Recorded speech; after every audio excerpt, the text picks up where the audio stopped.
नमस्कार, मैं Anuj Mahajan, managing partner Education World Gurdaspur से। बहुत ही इंपॉर्टेंट टॉपिक लेके आया हूँ स्टूडेंट्स के लिए। कम्पिटिटिव एग्जाम में Indian polity is very very important.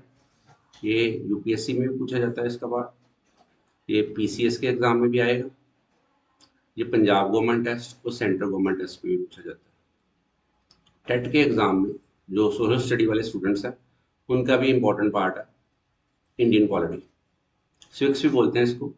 जिसको कॉन्स्टिट्यूशन का बेसिक आइडिया है, इसके क्वेश्चन करने को मुश्किल नहीं है, ये समझ के करना पड़ेगा इंडियन पॉलिटी। हम आपको नियरली 20 लेक्चर में इंडियन पॉलिटी पूरा कवर करवाएंगे और द बेस्ट वे में करवाएंगे, और कोशिश करेंगे कि जो भी क्वेश्चन आपके आए आप इजीली उनको हल कर पाएँ। कॉन्स्टिट्यूशन ऑफ इंडिया हम शुरू करने जा रहे हैं। इंडियन पॉलिटी का मेजर पार्ट हमारा कॉन्स्टिट्यूशन हिस्ट्री ऑफ इंडिया है। हमारे जो कॉन्स्टिट्यूशन की डिमांड आई थी ना, ये सबको पता होना चाहिए, पहली बार रेज की थी कांग्रेस ने। मैं क्वेश्चन आंसर टाइप लेके जाऊंगा, आपको क्वेश्चन आंसर टाइप ही बताऊंगा ताकि आपके क्वेश्चन भी हर लेक्चर में 50 से 100 कवर हो जाए। पहली बार अगर क्वेश्चन पूछा जाए कि डिमांड किसने रेज की थी कॉन्स्टिट्यूशन बनाने की, तो कांग्रेस ने रेज की थी। कौन से सन में की थी? 1935 में की थी। पहली बार इंडियन कॉन्स्टिट्यूशन को फ्रेम करने की डिमांड रेज की थी कांग्रेस ने 1935 में। ये एक्सेप्ट की गई ब्रिटिश गवर्नमेंट के द्वारा अगस्त प्रपोजल के थ्रू 1940 में। इसका भी बैकग्राउंड है, उसमें वर्ल्ड वार सेकंड चल रही थी। सेकंड वर्ल्ड वार के कारण ब्रिटिशर्स को इंडियंस की सपोर्ट चाहिए थी, इसलिए उन्होंने ये एक्सेप्ट कर लिया अगस्त प्रपोजल के थ्रू 1940 में कि हम आपको कॉन्स्टिट्यूशन बना के देंगे, उसमें हेल्प करेंगे, आपकी कॉन्स्टिट्यूशन आपको मिलेगा। 1945 में सेकेंड वर्ल्ड वार खत्म हो गई। एक प्लान आया 1945 में, जिसमें 14 जून 1945 में आया, उसमें अनाउंस किया गया कि गवर्नमेंट ऑफ इंडिया एक्ट 1935 के अंडर जो प्रोविजंस दिए गए हैं, जो फ्रेमवर्क दिए गए हैं, उसके अंदर इंडियन कॉन्स्टिट्यूशन को बनाना शुरू किया जाएगा। अभी भी देखा जाए ना तो गवर्नमेंट ऑफ इंडिया एक्ट 1935 जो है हमारे संविधान का 67% पार्ट है। GOI 1935 is nearly 67% part of Indian Constitution। 67% part government of India act 1935 में आया था। 1935 में मतलब उस समय गवर्नमेंट ऑफ इंडिया एक्ट 1935 के अंडर इंडियन गवर्नमेंट चल रही थी, जो ब्रिटिश रूल के अंडर चल रही थी। आगे हम देखते हैं फ्रेमिंग ऑफ कॉन्स्टिट्यूशन में क्वेश्चन जनरली पूछा जाता है कि कितना समय लगा कॉन्स्टिट्यूशन को बनाने में। सीधा सीधा इसका डायरेक्ट आंसर है 2 साल 11 महीने 18 दिन, 2 years 11 months and 18 days। आज की डेट में सबसे बड़ा कॉन्स्टिट्यूशन इंडियन कॉन्स्टिट्यूशन है। आज की डेट में सबसे बड़ा कॉन्स्टिट्यूशन, द बिगेस्ट कॉन्स्टिट्यूशन अगर पूछा जाए कौन है, तो इंडियन कॉन्स्टिट्यूशन है। एक क्वेश्चन ये जनरली पूछा जाता है, पंजाब पीसीएस में भी आया है, यूपीएससी में भी काफी बार पूछा गया, जिन्होंने कॉन्स्टिट्यूशन बनाया उनका इलेक्शन कैसे हुआ? क्या वो डायरेक्ट इलेक्शन था? इसका आंसर है वो इनडायरेक्ट इलेक्शन था। बड़ा इंपॉर्टेंट है, इनडायरेक्ट इलेक्शन था। जो मेंबर ऑलरेडी थे प्रोविंशियल लेजिस्लेटिव असेंबलीज के, उन्होंने मेंबर चुने थे। डायरेक्ट का मतलब है अगर सीधा चुनाव लोग करते हैं तो उसको बोलते हैं डायरेक्ट इलेक्शन। अगर लोगों के चुने हुए नुमाइंदे अगर चुनाव में पार्टिसिपेट करते हैं तो उसको बोलते हैं इनडायरेक्ट इलेक्शन। सो इसका आंसर रहेगा इनडायरेक्ट इलेक्शन से जो कॉन्स्टिट्यूशन जिन्होंने फ्रेम किया उसके मेंबर चुने गए थे। और संविधान बनाया किसने? कॉन्स्टिट्यूएंट असेंबली ने बनाया, जिसके टोटल जो मेंबर्स थे वो 389 थे। क्वेश्चन अगर पूछा जाए संविधान किसने बनाया, हमारा कॉन्स्टिट्यूएंट असेंबली ने, जो इनडायरेक्ट इलेक्शन से जिसके मेंबर चुने गए थे। 389 टोटल मेंबर्स थे। देखो इस समय जैसे स्टेट्स हैं, उस समय प्रोविंसेस होते थे। प्रोविंसेस से हमारे 292 मेंबर चुने गए थे। प्रोविंसेस से हमारे 292 मेंबर चुने गए थे। प्रिंसली स्टेट्स, इंडियन इंडिया बोला जाता था उसको, इंडियन इंडिया बोला जाता था। उसमें से 93 नॉमिनेट किए गए थे प्रिंसेस के द्वारा, और 4 जो है वो नॉमिनेट किए गए थे चीफ कमिश्नर एरिया के द्वारा। टोटल 389 थे, उसमें से 292 प्रोविंसेस, उसमें से 93 nominated by the princely states, 4 from the chief commissioner area. ये बाइफर्केशन आपको याद होनी चाहिए। आगे चलते हैं हम। फ्रेमिंग ऑफ द कॉन्स्टिट्यूशन अगर पूछा जाए क्वेश्चन, ये बड़ा इंपॉर्टेंट है। फ्रेमिंग में सबसे पहला क्वेश्चन जो इंपॉर्टेंट है वो है पहला जो इसकी मीटिंग है कॉन्स्टिट्यूएंट असेंबली की वो कब हुई थी? 9 दिसंबर 1946 इसका आंसर है, 9 दिसंबर 1946। क्वेश्चन आंसर टाइप आपको कराया जा रहा है। इसके टेम्परेरी चेयरमैन पूछा जाए तो डॉक्टर सच्चिदानंद सिन्हा थे टेम्परेरी चेयरमैन, क्योंकि मुस्लिम लीग ने बायकॉट किया था, वो चाहते थे कि इनको चेंज किया जाए, तो परमानेंट प्रेसिडेंट बनाया गया डॉक्टर राजेंद्र प्रसाद को।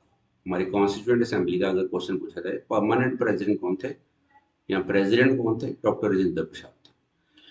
लीगल एडवाइजर कॉन्स्टिट्यूएंट असेंबली के मिस्टर बी एन राव थे, बी एन राव हमारे लीगल एडवाइजर थे। बड़ा इंपॉर्टेंट क्वेश्चन है।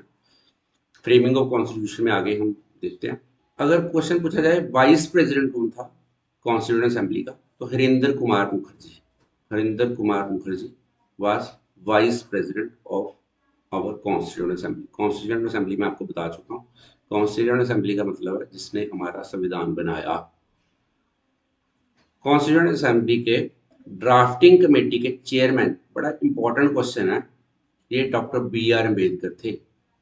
ड्राफ्टिंग कमेटी के चेयरमैन, जिनको फादर ऑफ इंडियन कॉन्स्टिट्यूशन भी बोला जाता है, doctor B R Ambedkar was the chairman of drafting committee of Indian constitution. देखो दो क्वेश्चन और बनते हैं इसमें से कि हमारा कॉन्स्टिट्यूशन अडॉप्ट करके कब किया गया, और हमारा constitution when it came into force, when it was adopted.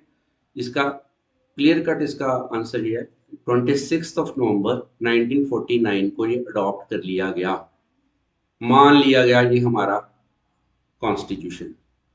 लेकिन हिस्टोरिकल रीजन के कारण इसको 26 जनवरी 1950 को लागू किया गया। इसको बोलते हैं came into force. It came into force on 26 January 1950। It was adopted on 26 नवंबर 1949। दो सेपरेट क्वेश्चन है। आगे देखते हैं हम कॉन्स्टिट्यूशन के बारे में। बड़ा इंपॉर्टेंट क्वेश्चन इसमें से बनता है, एक क्वेश्चन जनरली पूछा जाता है इसमें।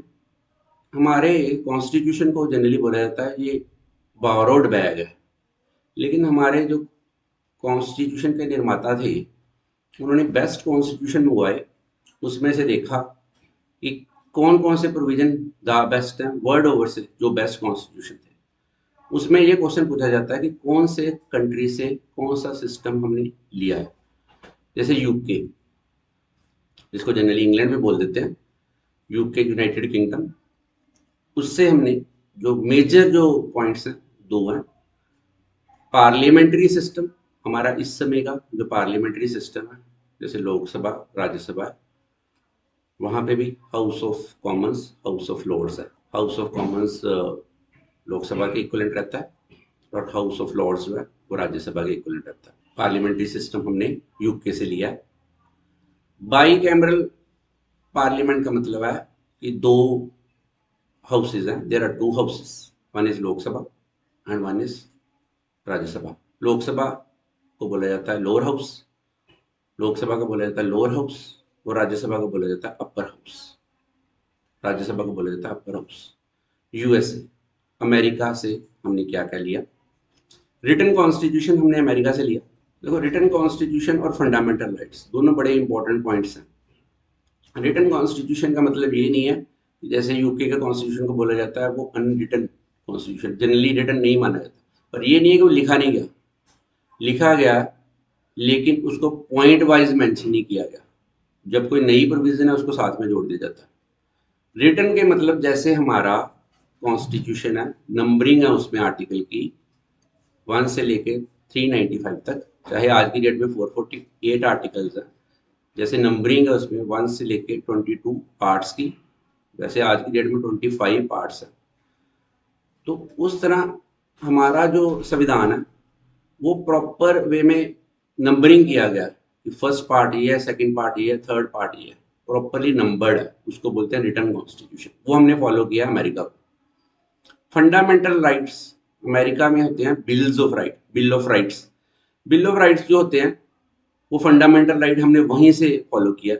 लोगों के फंडामेंटल राइट होने चाहिए, बिल ऑफ राइट्स, लोगों के फंडामेंटल राइट होने चाहिए। ऑस्ट्रेलिया से जो इंपॉर्टेंट चीजें हैं वो मेजर 3 पॉइंट्स हैं, जैसे कंकरेंट लिस्ट है, सेंटर स्टेट रिलेशनशिप है और लैंग्वेज ऑफ प्रेम्बल है।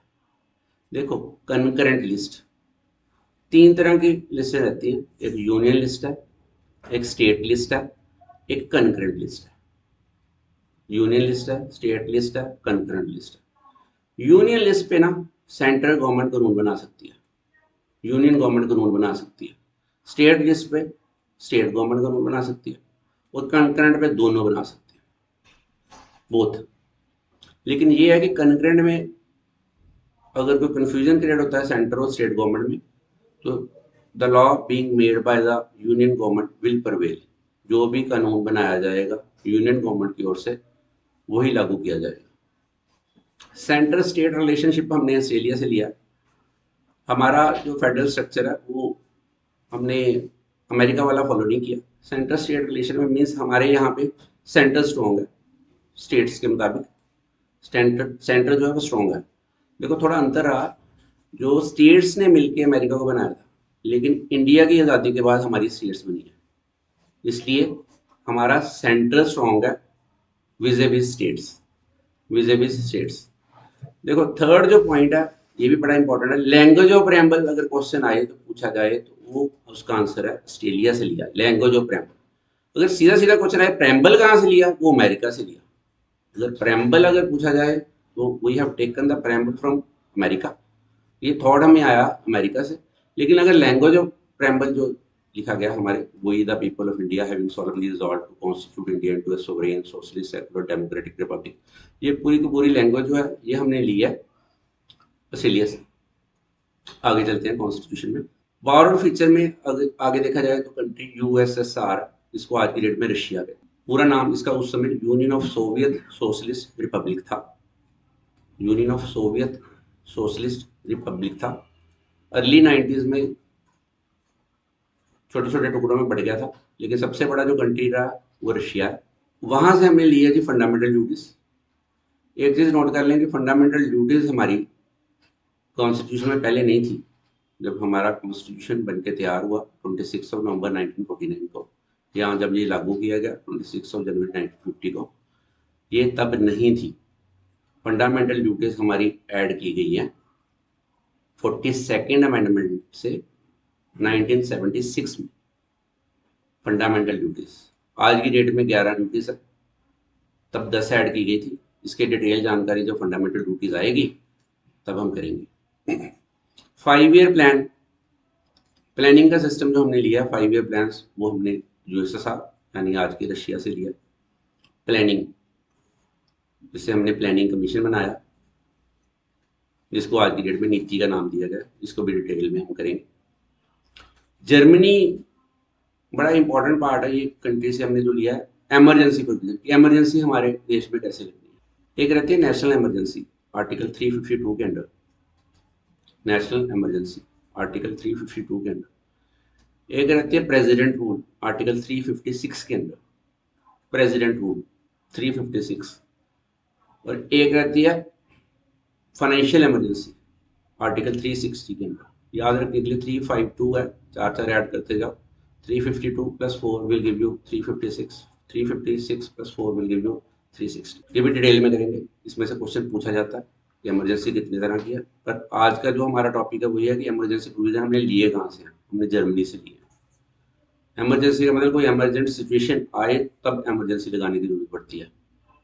जापान से हमने क्या लिया, law on which supreme court functions. Supreme court कौन से कानून पे फंक्शन करती है वो हमने लिया जापान से। कॉन्स्टिट्यूशन जो है हमारा बड़ा इंपॉर्टेंट पार्ट है, इसलिए आपको ये समझ के करना पड़ेगा। बॉर्डर फीचर में अब जो पेंडिंग है कंट्री, जो इंपॉर्टेंट कंट्री है उसमें कनाडा देखा जाए। फेडरल सिस्टम जो हम फॉलो करते हैं ना एज सच, वो हम कैनेडियन सिस्टम करते हैं, फेडरल सिस्टम को अमेरिकन सिस्टम नहीं करते। मैंने पहले ही बताया हमारे यहाँ सेंटर स्ट्रॉन्ग है, स्टेट जो है उनका अपना प्रेरोगेटिव है, लेकिन सेंटर के कंट्रोल में स्टेट्स रहती हैं। हमारे यहाँ पे रेजिडुअरी पावर जो है वो सेंटर के हाथ में है। रेजिडुअरी पावर्स जैसे 3 लिस्टें मैंने आपको बताई, union list, state list, concurrent list. उसके अलावा कोई भी टॉपिक बचता है जो कवर नहीं किया गया यूनियन लिस्ट, स्टेट लिस्ट और कंकरेंट लिस्ट में, वो सेंटर के हाथ में जाती है, उसको बोलते हैं रेजिडुअरी पावर्स। लेकिन अमेरिका में ऐसा नहीं है। अमेरिका में residuary powers are in the hands of the states. पहले मैंने आपको बताया स्टेट्स ने मिलके वहाँ पे कंट्री बनाया, हमारे यहाँ कंट्री के बाद स्टेट्स बनी है आज़ादी के बाद। साउथ अफ्रीका से सबसे इम्पोर्टेंट पार्ट हमने जो लिया हुआ है procedure of constitutional amendment, article 368 के अंदर आता है। 368 आर्टिकल के अंदर हमारे संविधान को कैसे अमेंड किया जाए, क्या क्या प्रोविजंस है, इसको भी डिटेल में करेंगे। कहाँ 2/3 मेजोरिटी चाहिए प्लस 50% ऑफ स्टेट्स चाहिए, कहाँ सिंपल 2/3 मेजोरिटी चाहिए, कहाँ सिंपल मेजोरिटी चाहिए, वो चीज़ें हम डिटेल में करेंगे कि कॉन्स्टिट्यूशन की अमेंडमेंट कैसे की जा सकती है। आयरलैंड से हमने लिया DPSP बोलते हैं, आज की डेट में हमारा बड़ा इंपॉर्टेंट पार्ट है। जैसे फंडामेंटल राइट है, फंडामेंटल राइट पार्ट 3 में है, DPSP पार्ट 4 में है। DPSP पार्ट 4 में है, फंडामेंटल राइट पार्ट 3 में। देखो जब हमारा कॉन्स्टिट्यूशन बना था तब हमारे कंट्री के पास इतना पैसा नहीं था कि हम सारे फंडामेंटल राइट बनाते, इसलिए कुछ प्रोविजंस को हमने डायरेक्टिव प्रिंसिपल के अंडर कवर कर दिया, ताकि लेटर स्टेजेस पे as and when we get the money तो हम उनको कन्वर्ट करके फंडामेंटल राइट बना दें। जैसे राइट टू एजुकेशन है 14 साल तक के बच्चों के लिए, वो प्रोविज़न लेटर स्टेजेस पे एडिशन किया गया 86 अमेंडमेंट से 2002 में। वो ऑलरेडी था हमारे कॉन्स्टिट्यूशन में आर्टिकल 45 में। जैसे पंचायती राज हमारे आर्टिकल 40 में था, जो 12 से 35 आर्टिकल हैं, 12 से 35 आर्टिकल हैं, वो हमारे फंडामेंटल राइट में आते हैं। जो 36 से 51 आर्टिकल हैं वो हमारे directive principle of state policy में। मगर जब जब पैसा आएगा हमने देखा उसको कन्वर्ट करके directive principle of state policy को हम फंडामेंटल राइट में लेके जा रहे हैं। दोनों बड़े इंपॉर्टेंट पार्ट है। आर्टिकल आपको याद होने चाहिए। आर्टिकल 12 से 35 फंडामेंटल राइट के हैं और 36 से 51 जो है directive principle of state policy के। Thank you very much. दोबारा एक बार इसको रिवाइज कर लेना टॉपिक को। सेकेंड हम लेक्चर लेके जल्दी आएंगे। Thank you.